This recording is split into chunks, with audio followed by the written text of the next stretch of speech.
Hello, students of class 11.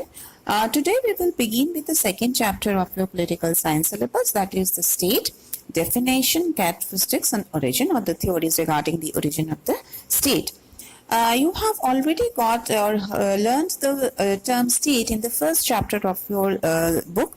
And here you know that according to some of the scholars, political science begins and ends with the state. So state is, according to them, state is the most important subject matter of political science. Though all the scholars do not hold the same view as that of Garner, but even then we cannot disregard the fact that state is important in the study of political science. And it is in fact considered to be the core of political thought. The concept of state had been used by various scholars in different ways. They have given their own definitions. We will learn some of these definitions and try to find out what actually does the state mean in political science. The term state was first used by Machiavelli in his book The Prince. Before that, we find that the ancient Greek and Roman political thinkers, they had not used the word state. They had always used the word polis or civitas, by which they meant the Greek city-states. And it was Machiavelli who for the first time used the concept of the term state. And when he used it, the term state, he used it in its modern sense. That is the way we mean today. And from then onwards, we find that the word state or the term state has been widely used by the scholars. Now, while defining the state, as I have already told you, different scholars have given different views. First, we will learn about the views of the traditional scholars like that of Aristotle or Cicero. For Aristotle, the state is a union of families and villages, having for its end a perfect and self-sufficing life, by which we mean a happy and honorable life. For Aristotle, the state was a union of families and villages. It is an association made up of families and villages. And why the families and the villages have come together? They have actually come together to find happiness, to have for themselves a happy and honorable life. So that was the definition given by, or that was what he meant by state, by the state. When we take up Cicero's explanation, we find that for him, the state is a society where a large number of people get united with their common sense of right and mutual participation to get some facilities. Now, for Cicero, the state is a society, or rather we can call it an association, where a large number of people, they come together. And why they come together? Because they have a common sense of right, means everyone knows about their right, and they have come together for a purpose. What is the purpose? To get some facilities or to get the benefits of living together in a association. And so that was the definition of state given by them. We also find that various other definitions have been given, like Burgess. For Burgess, he has viewed the state as a particular portion of mankind viewed as an organized unit. For Burgess, the state is a particular portion of mankind which has organized itself into a unit. Now, if we take up the definitions given by the idealist scholars, we find that they have defined the state on the basis of the relation between the individual and the state. And in the idealist scholars like Kant, Hegel, Green, Bradley, they have, for them, the state is the sole organizer of rights and the guardian of moral values. The state is everything for them, and that is why Hegel is of the opinion that the state is God's merge on earth.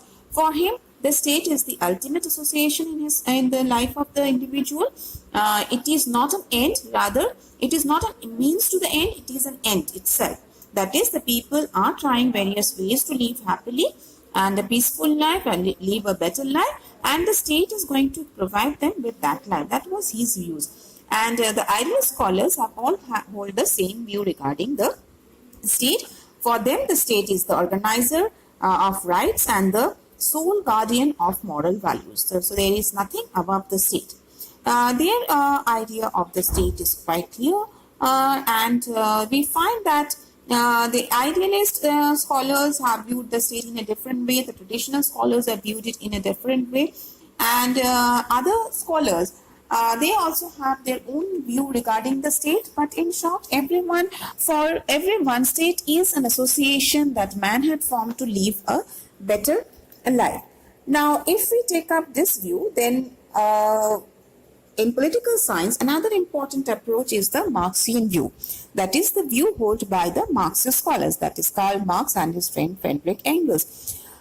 In their book, The Communist Manifesto, Marx and Engels, they have given their view on the state, and from there you will see that for them the state is totally a different concept, because Marx have viewed the society to be based on class, and according to him, in a society there are two groups of people: owners of the means of production and those who are working for the owners. That is, there are some group of people who own the things with which something is produced, and there are a large number of people who are working under the owners to earn a livelihood.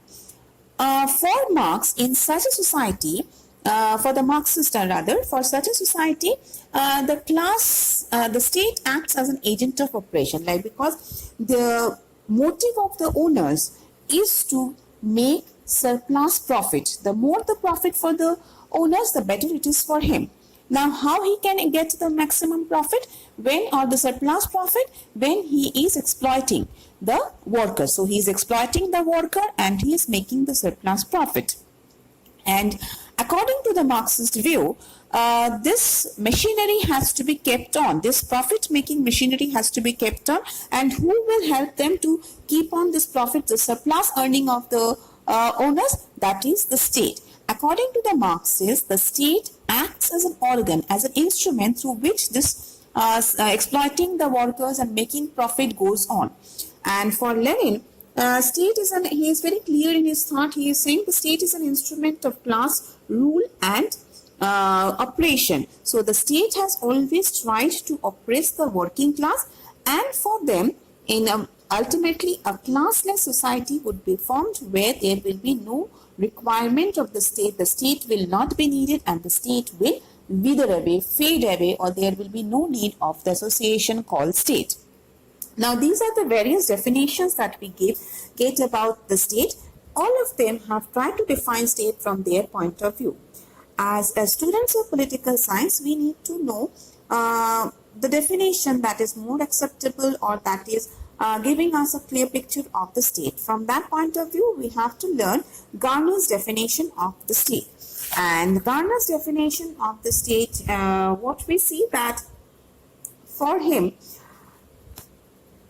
the state is a community of persons, more or less numerous, permanently occupying a definite portion of territory, independent or nearly so of external control, and possessing an organized government to which the great body of inhabitants render habitual obedience. So what is state? State is a community of persons, group of persons which can be more or less. They are permanently occupying a definite portion of territory, that is, they are having a definite geographical area where they are living a settled life. They are independent or nearly so. They are independent in the sense they are independent to take their own decisions. Someone else is not controlling them, or someone else is not ordering them what to do and not to do.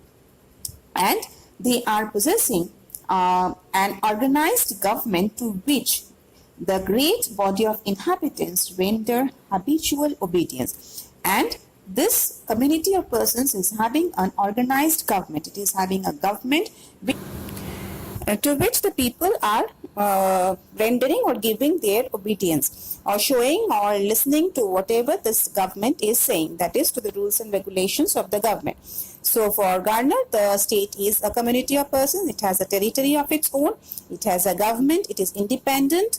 That is, it is not controlled by any other person or any other state, and that is the concept or the definition of state that you have to learn in political science.